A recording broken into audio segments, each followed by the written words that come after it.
शक्तिशाली है, मायावी है सिंदूरा, किंतु इसकी मूर्खता इसे मृत्यु के अंधे कुएं में ढकेलने जा रही है। ब्रह्मदेव के वचन नहीं झुठलाए जा सकते। उनके शाप के अनुसार वो बालक अवश्य इसका अंत करेगा। अच्छा ही है, वहां ये अपने प्राणों से मुक्त होगा और यहाँ मुक्ति मुझे मिलेगी इसके आतंक से।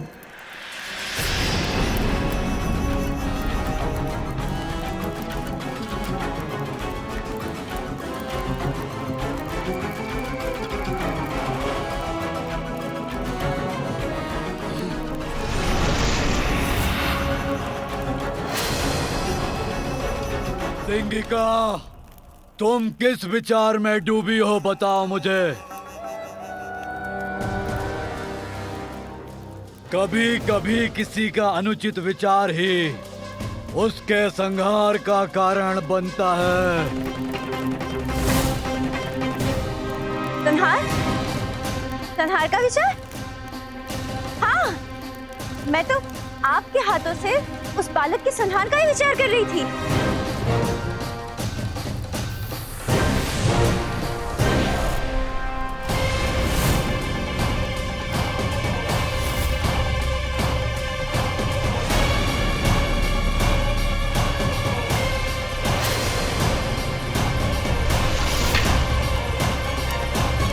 कहीं इसका क्रोध अब मेरे ऊपर तो नहीं फूटने वाला? कभी कभी मन में उपजे विचार पर पुनः विचार करके कोई कार्य करना चाहिए। मैं ब्रह्मदेव के श्राप का विचार करके रुक गया। उन्होंने कहा था वो बालक ही मेरा काल बनेगा। उनके वो शब्द भूला नहीं हूं मैं। महादेव और देवी पार्वती का दूसरा पुत्र तुम्हारा काल बनकर प्रकट होगा।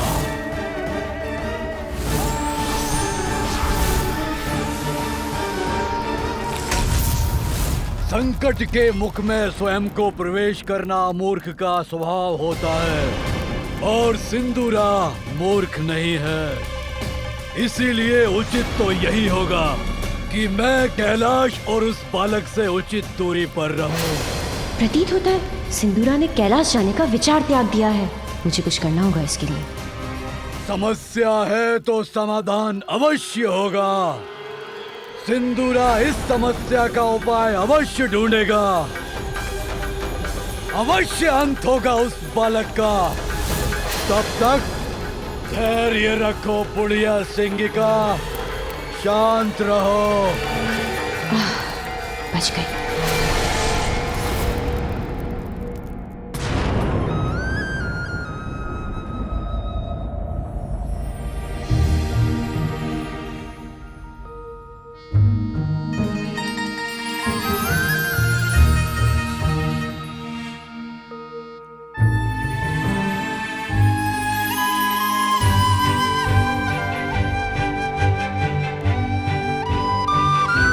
सूर्यदेव को मेरा नमन। आपके आने से तो एक नवीन दिवस का प्रारंभ हो गया है। अब तो कुछ कार्य करना होगा मुझे, किंतु मैं क्या करूं?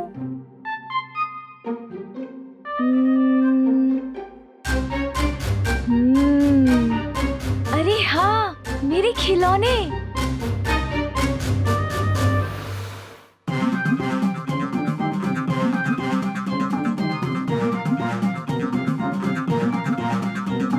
इसमें बैठकर हम कहीं भी यात्रा कर सकते हैं, है ना? मेरे प्यारे खिलौने, मेरे प्यारे खिलौने। पुत्र, माँ,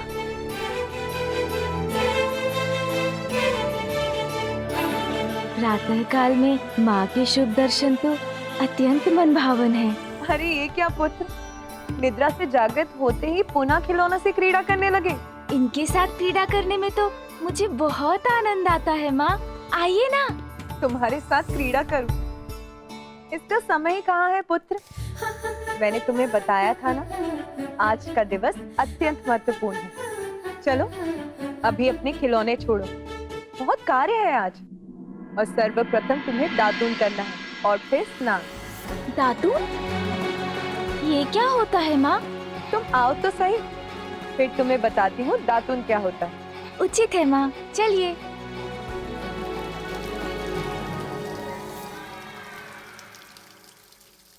ये तो बहुत मनोरम दृश्य है माँ। क्या प्रातः उठकर इस दृश्य का आनंद लेना ही दातून करना कहलाता है? कितने प्रश्न हैं तुम्हारे पास पुत्र, कैसे सबका उत्तर दूंगी? ये वृक्ष देख रहे हो, ये नीम का वृक्ष है पुत्र।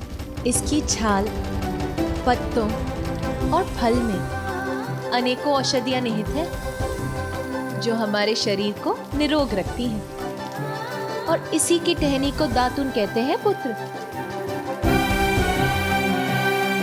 ये देखो, ये है दातून।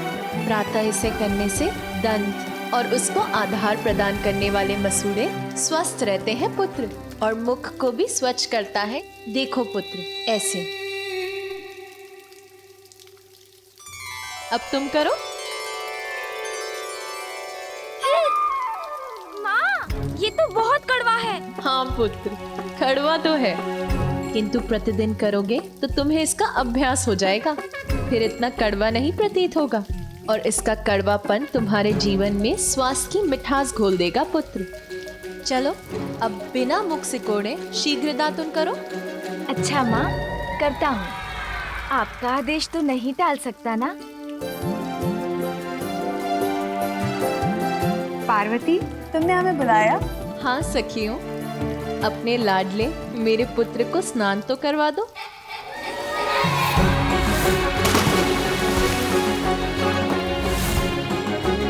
मौसी जी, आप मेरे पिछले स्नान को लेकर अभी भी कुपित हैं क्या? किंतु उसमें मेरा क्या दोष? मैं जल में कूदा तो पानी आप पर छिटक कर आ गया। अच्छा, आज सावधानी से कूदूंगा कुंड में।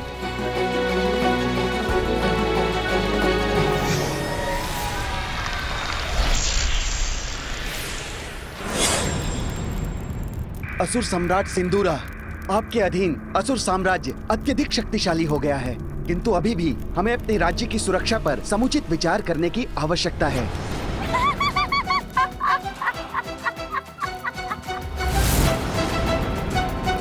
ऐसी कौन सी बात है जिस पर तुम्हारी हंसी फूट रही है बुढ़िया सिंगिका?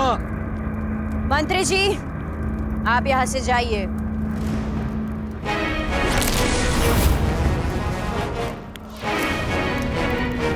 इतना दुस्साहस मेरे असुर सम्राट सिंदूरा के मंत्री को प्रस्थान करने का आदेश देने का दुस्साहस कैसे किया तुमने?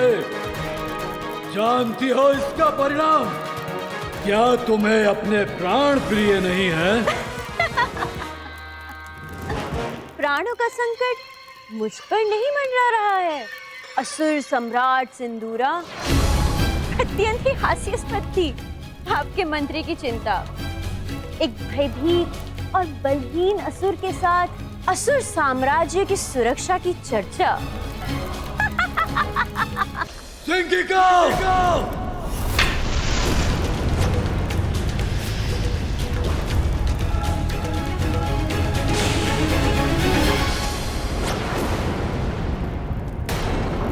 ऊंचे स्वर में चिल्लाने से कोई महाबली नहीं बन जाता असुर सम्राट। बरसने वाले मेघ गरजते नहीं हैं, और जो मेघ गर्जन करते हैं वो चाहे कितने भी शक्तिशाली क्यों ना हो, हवा का एक छोटा सा झोंका भी उन्हें उड़ा के ले जाता है। एक छोटे से बालक से भयभीत होने वाले असुर सम्राट की गर्जन भी उसी गरजने वाले मेघ के समान है, क्योंकि मेरे समक्ष जो ये सिंदूरा खड़े हैं, ये वो नहीं है जिन्होंने गज बुखासुर जैसे भयावह असुर को पराजित किया था।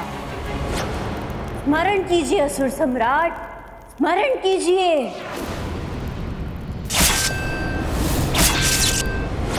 वो आप ही थे जिन्होंने केवल अपनी एक दृष्टि से भयावह गजमुखासुर को पराजित किया था। उसे पाताल के सिंहासन से हटाकर यहाँ के राज सिंहासन पर अपना आधिपत्य जमा दिया था। त्रिलोक विजेता होंगे आप। संपूर्ण सृष्टि केवल आपके नाम से थर थर कांपेगी। तब ऐसा प्रतीत हुआ था मुझे, किंतु आप स्वयं एक तुच्छ बालक से भयभीत होकर थर थर कांपने लग गए, और वो भी अर्ध बालक और अर्ध गज। उसके आतंक ने तेज कर दिया आपको। उस तुच्छ बालक से भयाक्रांत हो गए आप। मैं कुछ नहीं बोलूंगी, किंतु बस अब खीर पकनी शेष है। यदि मैं यहाँ नहीं होती तो मेरी पुत्री पार्वती ये सब व्यवस्था अकेली कैसे कर पाती? माँ, अभी तक आप तैयार नहीं हुई? आप भोग की चिंता मत कीजिए। पूजा और उत्सव के लिए मैंने उसका प्रबंध कर लिया है। तैयार हो जाऊंगी पुत्री। अब मैं बाहर जाकर वहाँ की व्यवस्था देख लेती हूँ।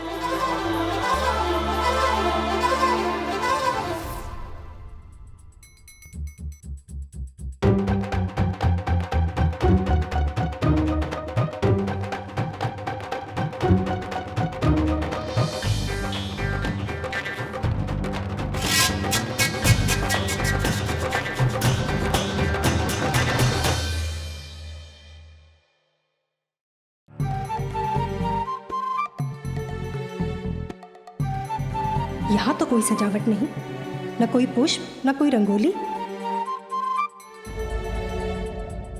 और ये गण तो ऐसे बुहार रहा है जैसे इसको किसी ने भारी दंड दे दिया हो।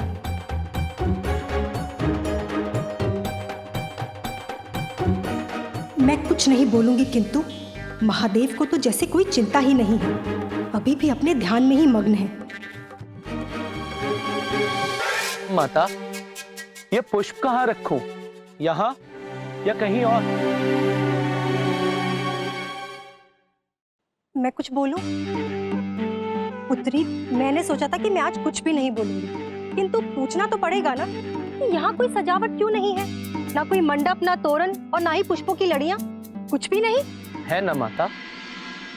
आप तनिक भी चिंता ना करें, हमने समुचित व्यवस्था कर ली है। देखिए, यह गण कितनी तत्परता के साथ इस स्थान को स्वच्छ कर रहा है।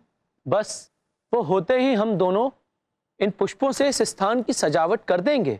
नंदी, आज सभी देवी देवता, यक्ष, गंधर्व आदि इस उत्सव के लिए यहाँ पधार रहे हैं, और तुम इतने ही पुष्प लेकर आए हो। किंतु माता, देवी देवता तो प्रतिदिन महादेव के दर्शन के लिए आते हैं। उनके आगमन पर हम कभी भी कैलाश को पुष्पों से नहीं सजाते। मैं कुछ नहीं बोलूंगी, किंतु आज कोई छोटा मोटा उत्सव नहीं है।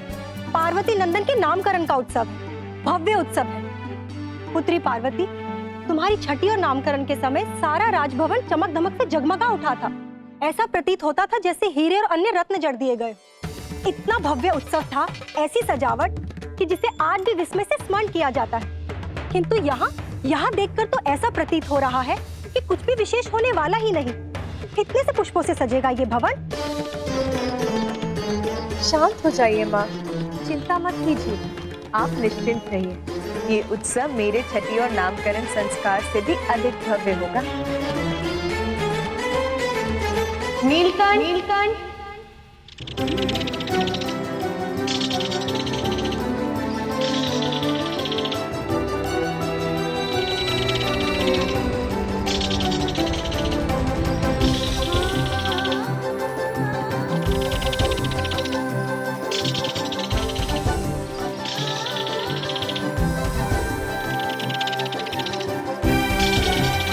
ये नन्हा पक्षी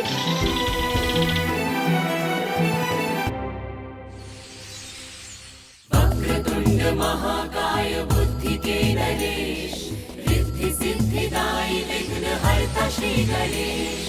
सुमुख नाम प्रथम पूज्य देव तुम विशेष, रिद्धि सिद्धिदायी विघ्न हरता श्री गणेश। उमा सुत के जन्मोत्सव के लिए सज रहे कहीं सुमन कहीं जले दिए। नीलकंठ पंछी सिंहराज की लहरी, सज्जित कैलाश कर रहे हैं सभी। रंगोली तोरण और पुष्प लड़ी, गण प्रसन्न मैना अचंभित खड़ी। सारे सारे जीव पूर्ण सामर्थ्य से व्यस्त, शुभ कार्य में सृष्टि जुट गई समस्त। वक्रतुंड महाकाय बुद्धि के नरेश, रिद्धि सिद्धिदायी विघ्नहर्ता श्री गणेश। जय देव जय देव जय देव जय देव। मेरे पुत्र के छठी और नामकरण संस्कार का उत्सव, इसमें तो संपूर्ण प्रकृति झूम उठे। वो ही उत्सव की संपूर्ण व्यवस्था करे, ये तो मेरी प्रबल इच्छा थी।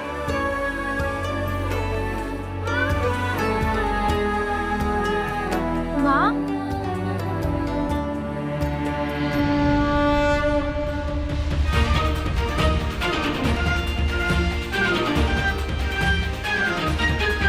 मेरे पुत्र, मेरे मंगल मूर्ति,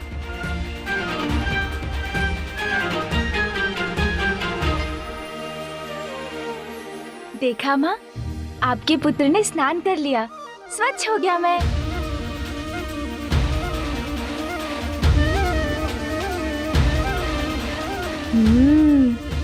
इतनी सजावट, वाह माँ, हमारा भवन तो बहुत ही सुंदर लग रहा है। और ये फल तो बहुत ही सुंदर है माँ, स्वादिष्ट भी होंगे। अब तो इन्हें खाना ही होगा। रुको पुत्र। क्या हुआ नानी जी, आपने मुझे रोक क्यों दिया? इतना उतावलापन उचित नहीं, पूजा के भी कुछ विधि विधान होते हैं। आज तो तुम पूजा संपन्न होने के बाद ही भोजन प्राप्त कर सकोगे। हाँ पुत्र, नानी माँ उचित कह रही है। आज तुम मेरी अनुमति मिलने तक कुछ भी नहीं खाओगे, समझ गए ना? हाँ माँ, समझ गया मैं। माता, अतिथियों का आगमन प्रारंभ हो गया है।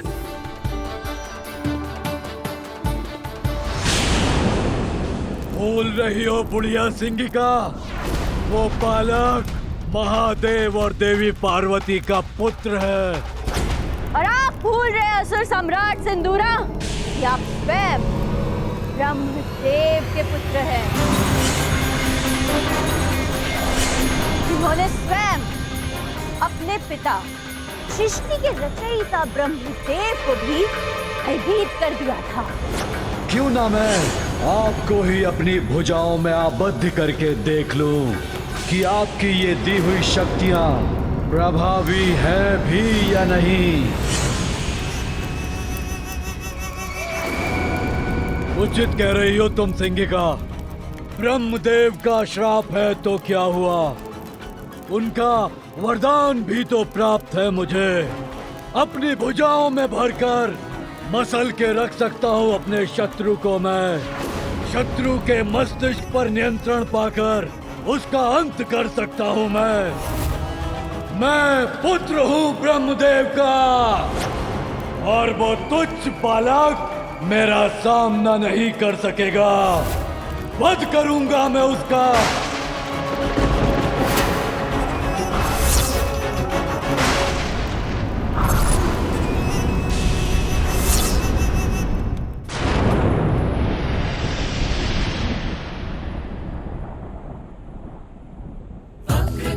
महाकाय बुद्धि के नरेश, रिद्धि सिद्धिदायी विघ्नहर्ता श्री गणेश।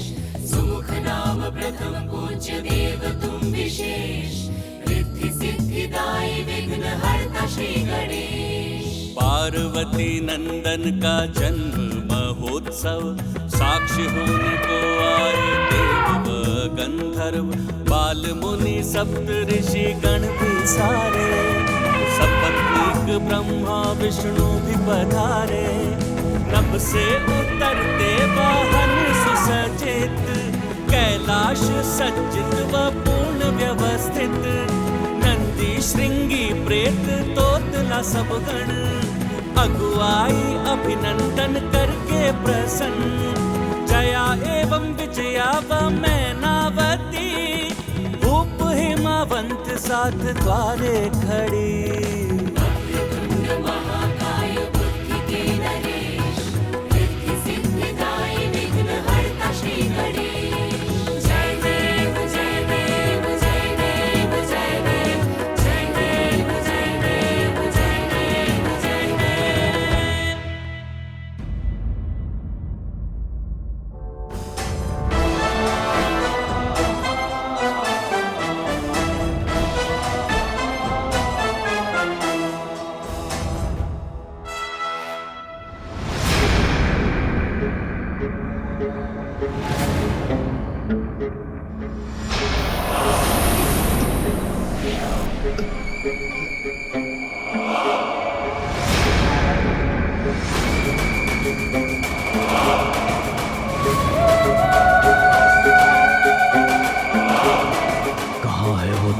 बालक।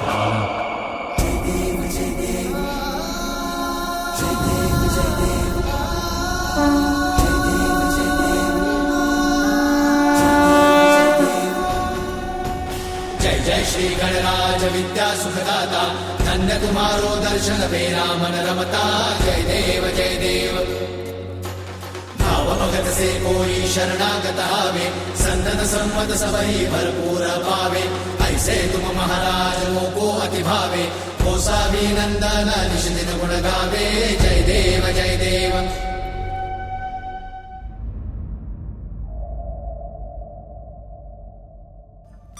ऋषि भृगु, संस्कार आरंभ करें।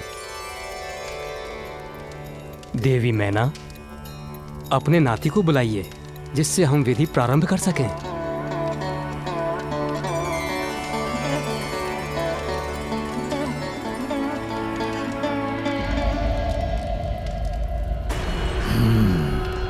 तो अब वो दुष्ट मेरे समक्ष तो आएगा।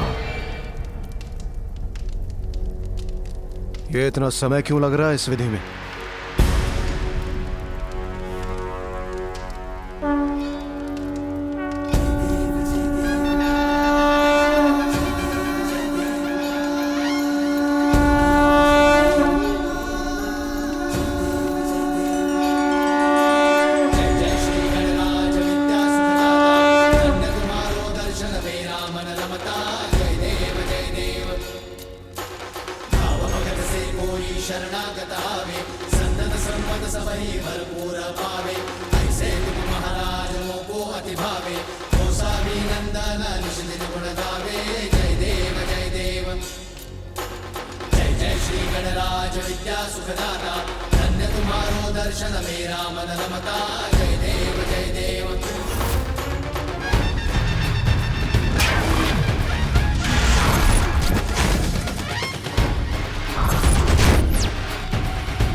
स्पष्ट नहीं देख पा रहा हूं उस बालक को मैं।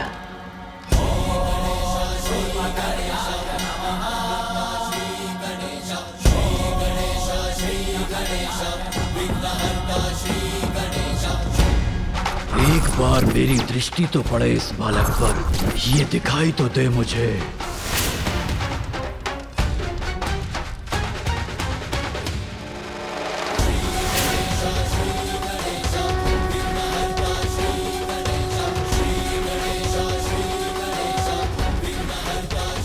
ये है वो बालक, ये तो इतना छोटा और दुर्बल है। मैं व्यर्थ चिंता कर रहा था।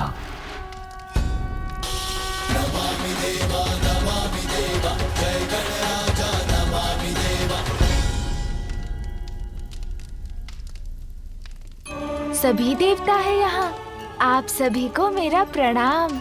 कल्याण हो। प्रणाम मामा जी विष्णुदेव, मामी जी देवी लक्ष्मी, कल्याण हो पुत्र। फूफा जी ब्रह्मदेव, बुआ जी देवी सरस्वती, आपको भी प्रणाम। आप सभी अतिथिगण यहाँ मुझे आशीर्वाद देने आए, ये मेरा परम सौभाग्य है। देवराज इंद्र भी है, आपको भी मेरा प्रणाम। जैसे पुष्प की सुंदरता कोई हर नहीं सकता, वैसे ही कांटों को कोई सुंदरता कैसे दे सकता है।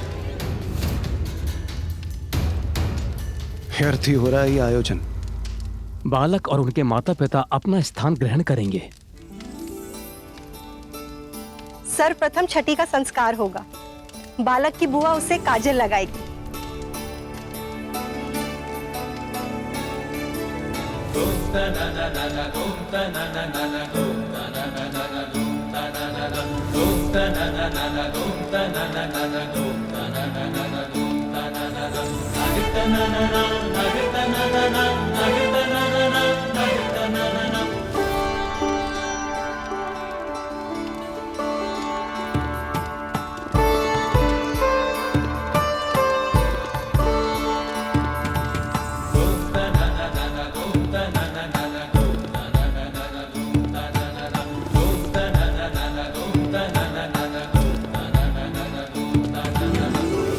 अब बालक का नामकरण होगा।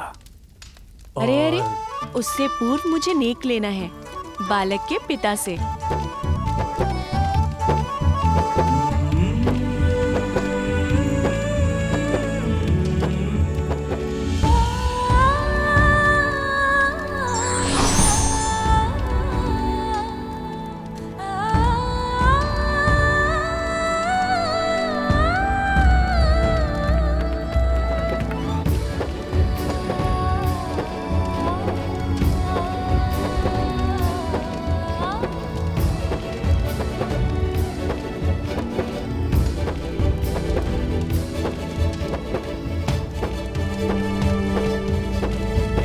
देवी, क्या अब हम नामकरण की विधि प्रारंभ कर सकते हैं?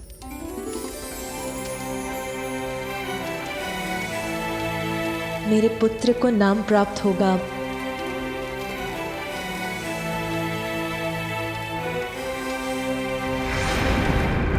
ओम अग्नये स्वाहा, ओम अग्नये स्वाहा, ओम अग्नये स्वाहा, ओम प्रजापतये स्वाहा, ओम प्रजापतये स्वाहा, ओम प्रजापतये स्वाहा, ओम भूरग्नये स्वाहा, ओम भूरग्नये स्वाहा, ओम भूरग्नये स्वाहा। बालक की कुंडली प्रस्तुत की जाए। कुंडली? एक बार किसी प्रकार ये बालक मेरे हाथ लग जाए, फिर मैं अपने प्राणों के संकट से मुक्त हो जाऊंगा।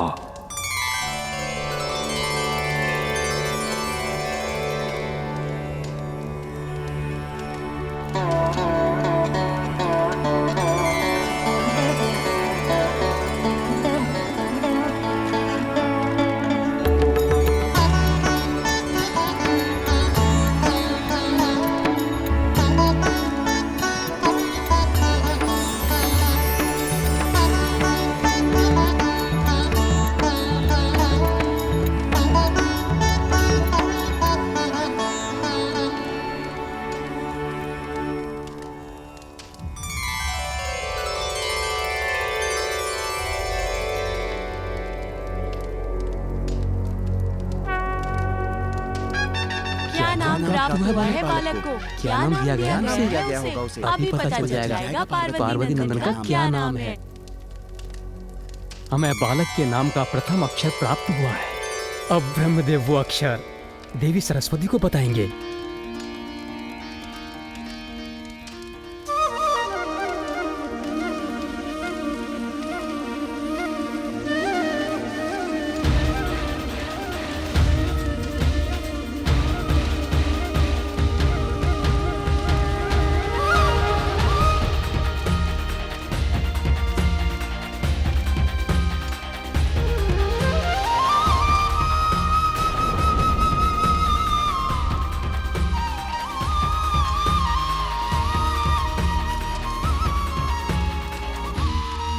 मेरे पुत्र के नाम का प्रथम अक्षर है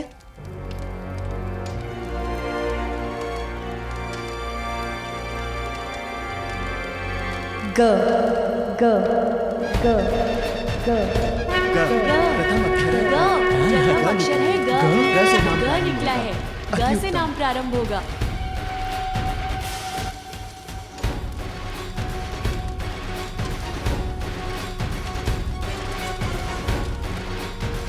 और अब महादेव हमारे पुत्र को इस अक्षर से प्रारंभ होने वाला नाम देंगे।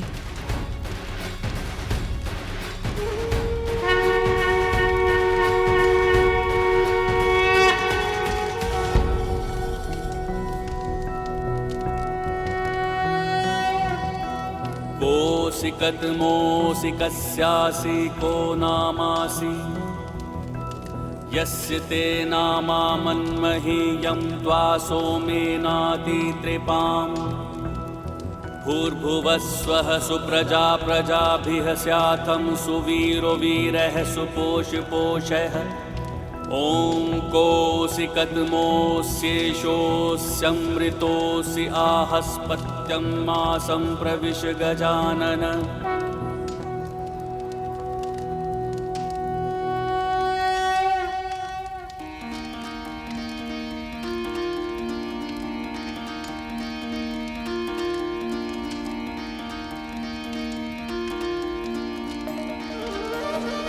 गजानन गजानन गजानन गजानन गजानन गजानन नाम गजानन गजानन गजानन गजानन गजानन गजानन गजानन गजानन गजानन गजानन गजानन गजानन गजानन, तुम गजानन हो पुत्र।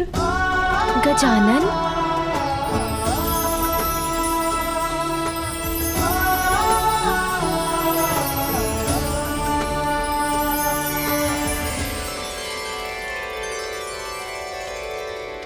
हे बालक, त्वमायुष्मान वर्चस्वी तेजस्वी श्रीमान भूयाः। भिन्न भिन्न स्थानों पर जाकर बालक के नाम की घोषणा कर दो, जिससे सभी को महादेव और देवी पार्वती के पुत्र का नाम ज्ञात हो जाए।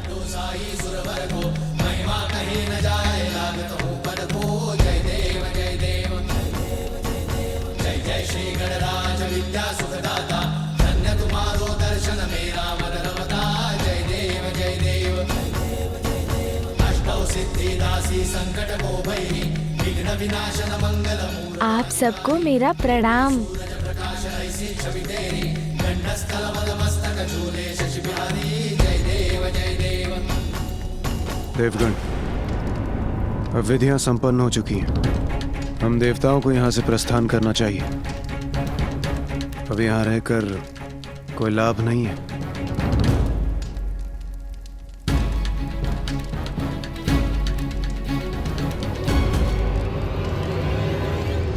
इस बालक का तो मैं अभी यही अंत कर सकता हूं। बस एक बार ये मुझे अकेला तो मिल जाए। इस प्रसन्नता की घड़ी में आप सभी हमारे साथ यहाँ उपस्थित हुए, धन्यवाद स्वरूप मैं स्वयं आप सभी का मुख लड्डू से मीठा करवाऊंगी। अर्थात और विलंब होगा हमारे प्रस्थान में।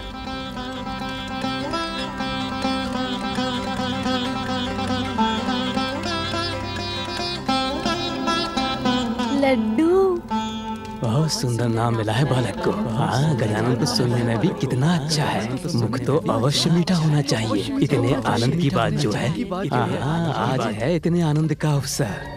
भूख के कारण मेरा उदर अब ऐसी ध्वनि उत्पन्न कर रहा है। मुझे भोजन चाहिए माँ। माँ किधर गई?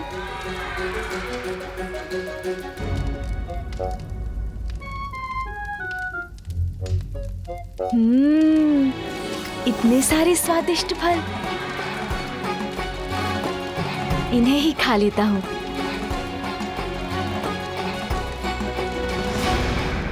अब ये बालक एकाकी कहाँ जा रहा है?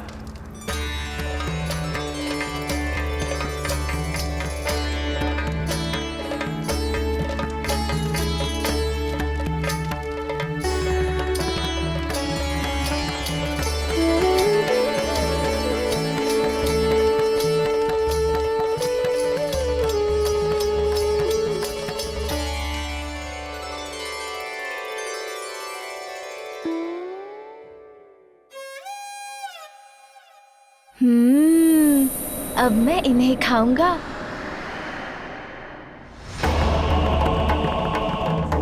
अरे, ये किसकी परछाई है?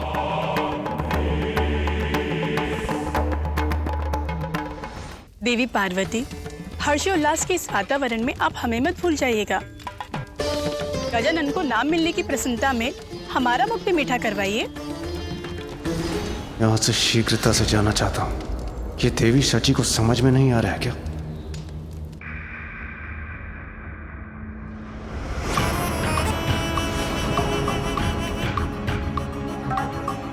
ये कौन है? मुखमंडल सौम्य है, किंतु नेत्र ऐसे है जैसे ज्वाला धधक रही हो उनमें। जो भी हैं, विचित्र हैं, विचित्र गजमुख बालक है ये, इसीलिए दुर्बल ही होगा। महादेव और देवी पार्वती का दूसरा पुत्र तुम्हारा काल बनकर प्रकट होगा। आप तुच्छ बालक से भयभीत होकर थर-थर कांपने लगकर। उचित कहती थी बुढ़िया सिंगिका, व्यर्थ ही चिंतित था मैं इसे लेकर। पल भर में मिटा दूंगा मैं इसे।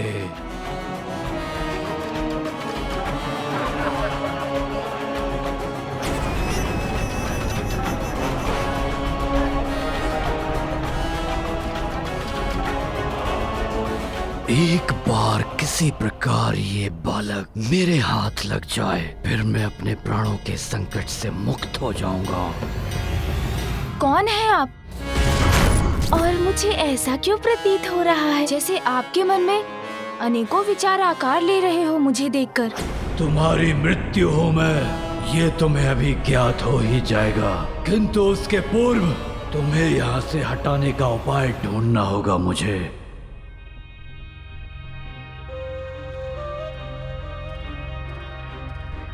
कौन हो सकते हैं ये? मिल गया मुझे उपाय इस बालक के ध्यान को भटकाने का। ओह, तो आपकी भी दृष्टि इन्हीं फलों पर है। देखिए ना कितने फल है यहाँ, किंतु चुनाव करना कितना कठिन हो रहा है। मेरे मन में बस यही विचार आपस में संघर्ष कर रहे हैं कि मैं लाल फल चुनूं या हरा। अब क्या करना है उसका निर्णय तो लेना ही होगा ना। पर मैं निर्णय ले चुका हूँ मूर्ख बालक, किंतु तुम्हें कुछ भी चुनने की छूट नहीं दूंगा मैं। मेरे आदेश का पालन करोगे और हरा फल उठाओगे। हरा फल।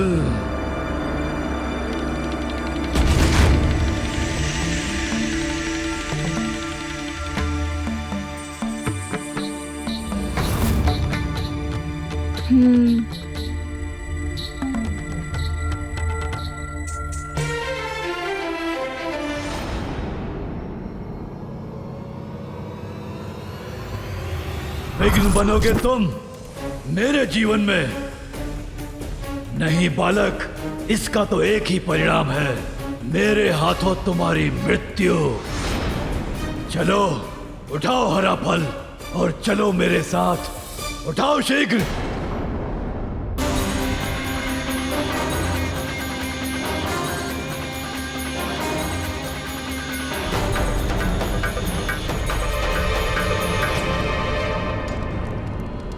देवी पार्वती,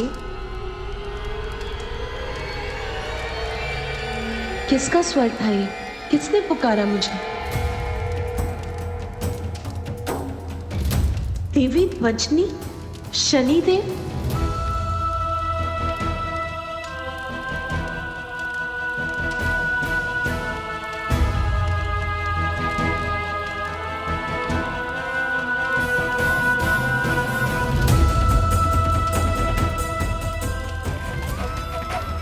शनिदेव ने पुनः यहाँ आने का साहस कैसे किया?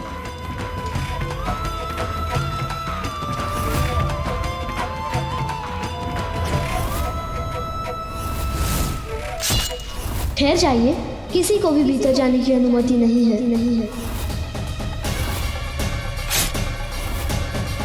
मुझे मेरा पुत्र पुनः चाहिए। ये शीश मेरे त्रिशूल के प्रहार से भस्म हुआ है और मेरे त्रिशूल से भस्म होकर कोई पुनः जीवित नहीं हो सकता।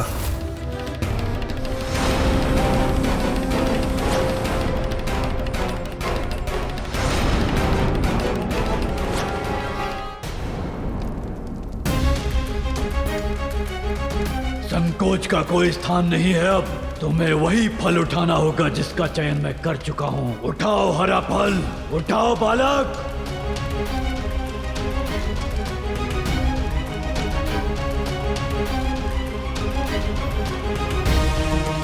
प्रतीत होता है अब ये बालक पूर्णतया मेरे वश में है। अब इसे मैं मृत्यु के मुख तक ले जा सकता हूँ।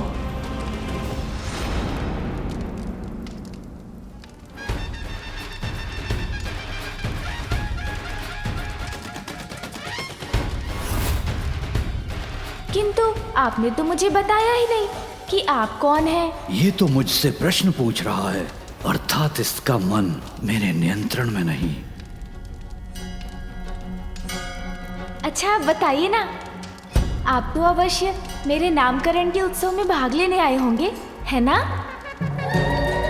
आपके यहाँ आने के लिए धन्यवाद। देखिए ना, मैंने तो अपना फल चुन लिया, किंतु उसका क्या लाभ? किंतु जब तक मुझे माँ अनुमति नहीं देती, तब तक मैं कैसे कुछ खा सकता हूँ?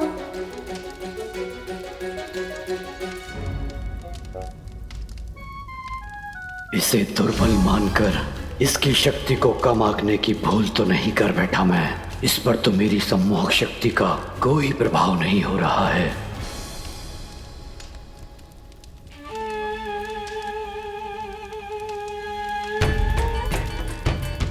माता, माता मुझसे बहुत बड़ी भूल हुई थी, मुझे क्षमा कर दीजिए। बड़ी कठिनाई से मैं यहाँ आपके समक्ष आकर क्षमा मांगने का साहस जुटा पाया हूँ माते, मुझे क्षमा कर दीजिए। आपने तो मुझे उसी रात्रि दंडित कर दिया था माते, जिसके कारण आज तक मेरा पांव पीड़ा से ग्रस्त रहता है। माता है आप, और माता का हृदय तो अत्यंत विशाल होता है, अपनी संतान की अनेक भूलों को भी क्षमा कर देता है। तो आज अपने पुत्र के नामकरण संस्कार के दिवस क्या आप मुझे क्षमादान नहीं देंगी माते?